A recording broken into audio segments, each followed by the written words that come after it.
안녕하십니까. 김형식 목사입니다. 오늘은 창세기 3장 8절에서 13절에 있는 말씀, 그 영적인 날에, 그날의 영으로 에덴 동산에서 아담과 하와에게 임재하신 하나님은 그들이 왜 어찌하여 그렇게 소중한 하나님과의 언약을 파기함으로 죄를 짓게 되었는 그 경위를 물으십니다. 하나님은 왕으로서 또 재판장으로서 심문을 하는 것입니다. 아담과 하와는 하나님이 무서워서 숨었다가 그들을 불러서 질문하시는 하나님의 질문을 회피할 수 없었고, 다만 구차한 변명만을 늘어놓았죠. 이제 오늘은 모든 것의 원흉인 뱀, 물론 그 뒤에 사단의 실체가 있음을 우리 모두는 알고 있습니다. 뱀에 대한 차례입니다. 먼저 제가 창세기 3장 14절과 15절을 한번 읽어 드리겠습니다. 여호와 하나님이 뱀에게 이르시되 내가 이렇게 하였으니 내가 모든 가축과 들의 모든 짐승보다 더욱 저주를 받아 배로 다니고 살아있는 동안 흙을 먹을 것이니라. 내가 너로 여자와 원수가 되게 하고 내 후손도 여자의 후손과 원수가 되게 하리니 여자의 후손은 내 머리를 상하게 할 것이요 너는 그의 발꿈치를 상하게 할 것이니라 하시고, 끝까지 말씀을 읽어드렸습니다.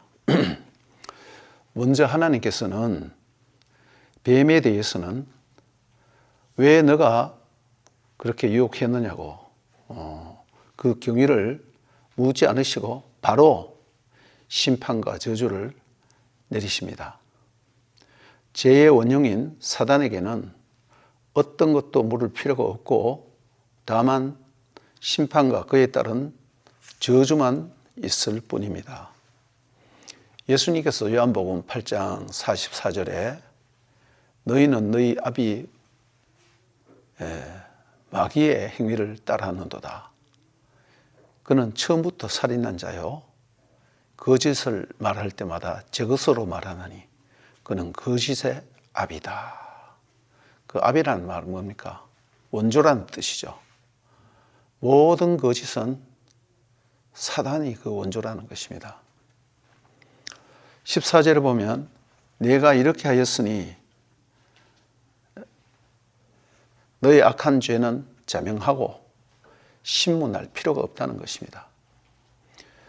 내가 이렇게 하였으니 내가 모든 가축과 모든 들짐승보다 더욱 저주를 받아. 여기 미인이라는 말이 비교하는 전치사로 나오는데 사실상 최상급입니다.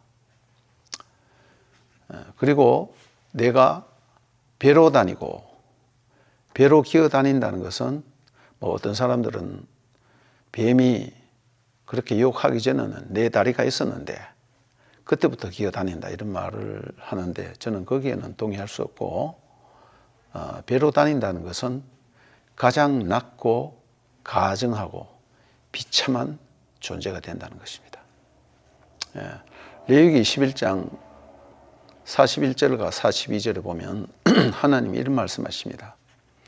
땅에 기어다니는 모든 짐승은 가증한 즉 먹지 말지니 그 땅에 기어다니는 모든 기는 것 중 배로 밀어다니는 것이나 이런 것들은 가증한 것이다. 이렇게 말씀하고 있습니다. 그 다음 또 내가 살아있는 동안 흙, 원문에는 아팔입니다. 먼지라고 하는 것이 더 어울리는 말인데 내가 살아있는 동안 먼지를 먹을 것이며 살아있는 모든 날 동안 구체적으로 표현하면 그렇습니다.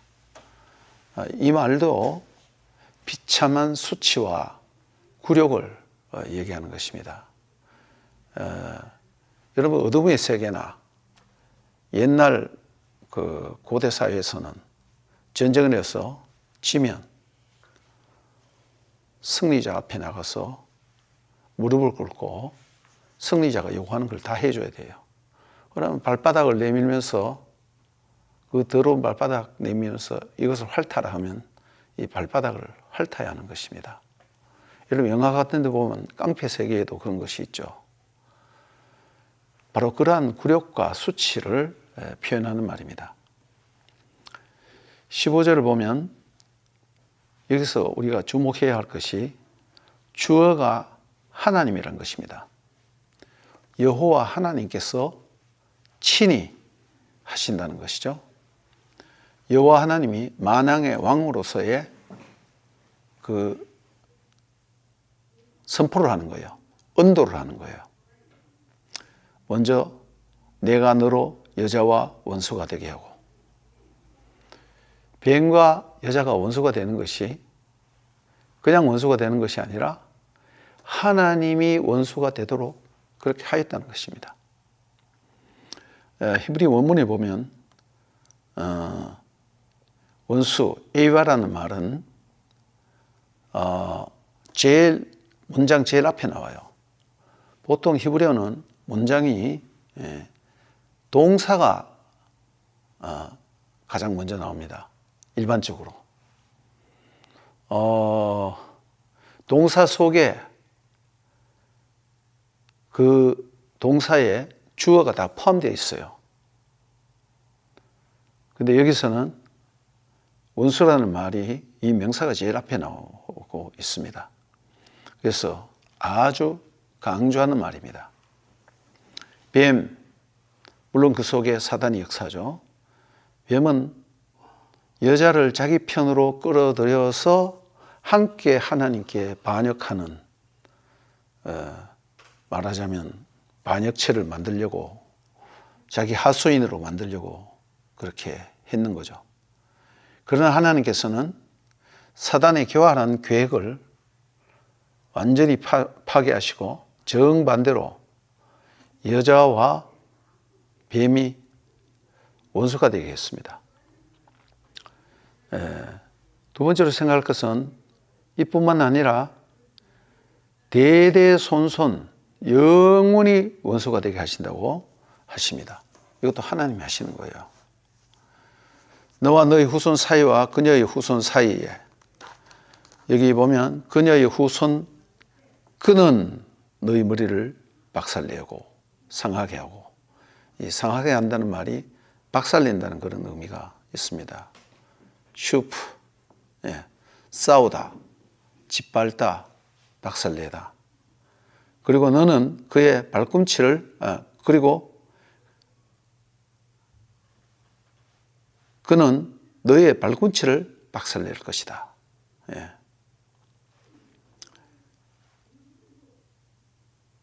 그녀의 후손, 그는, 그라는 것이 들어가서 굉장히 강조됩니다. 단순한 후손이 아니라 그 후손이라는 그 말을 썼어요.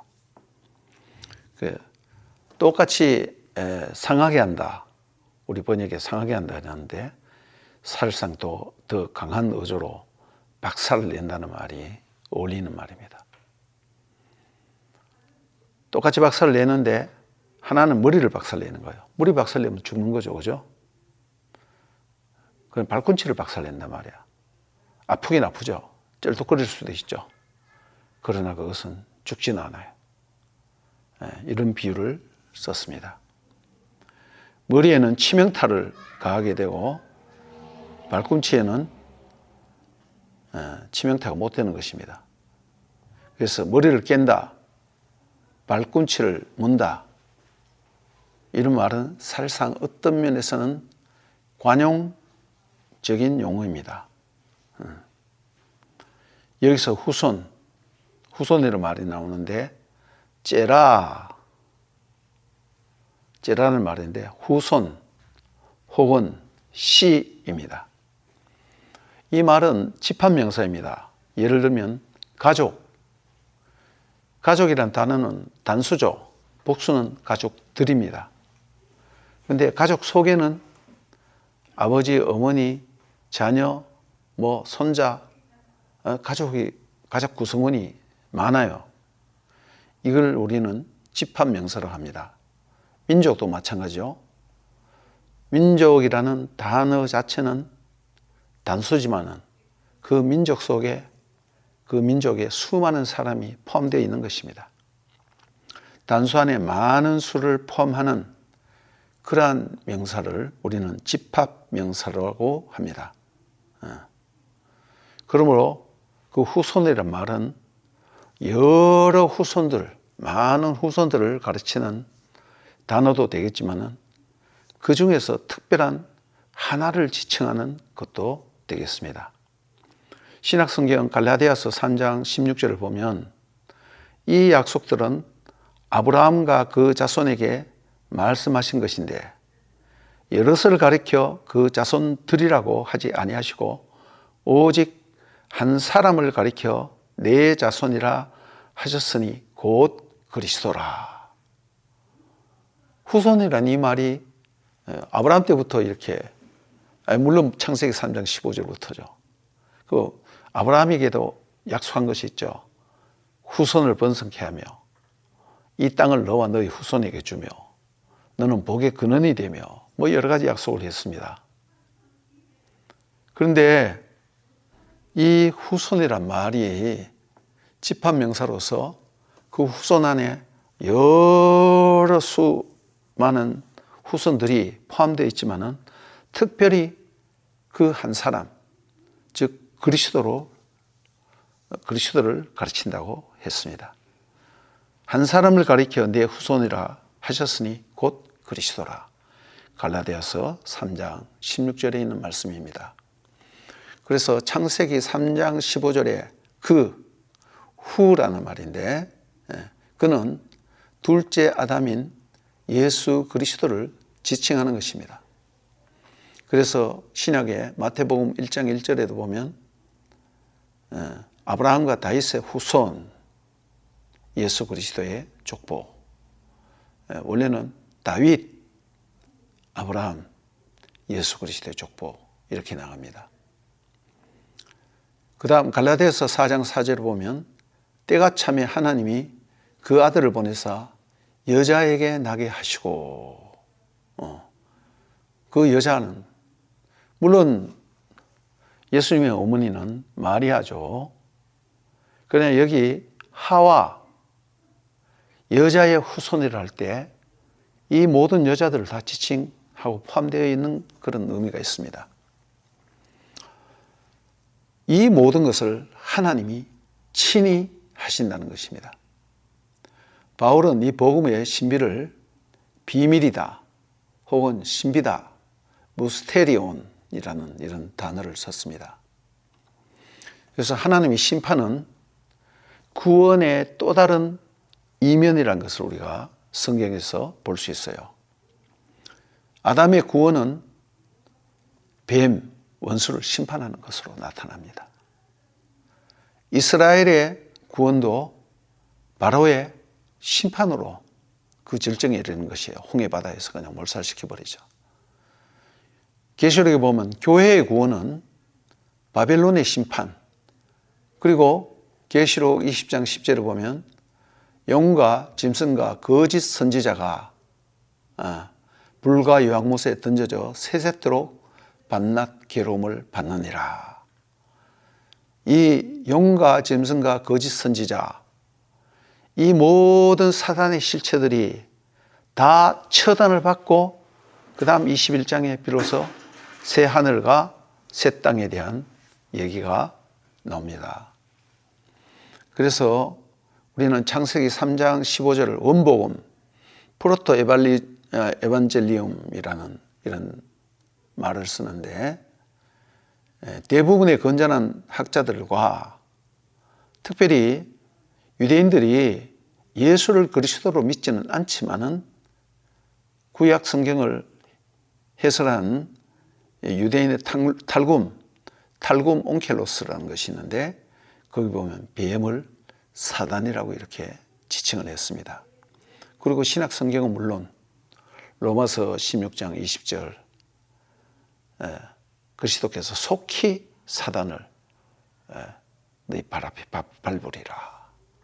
뭐 그 외에 요한계시록 12장이라든가 참 많이 있습니다.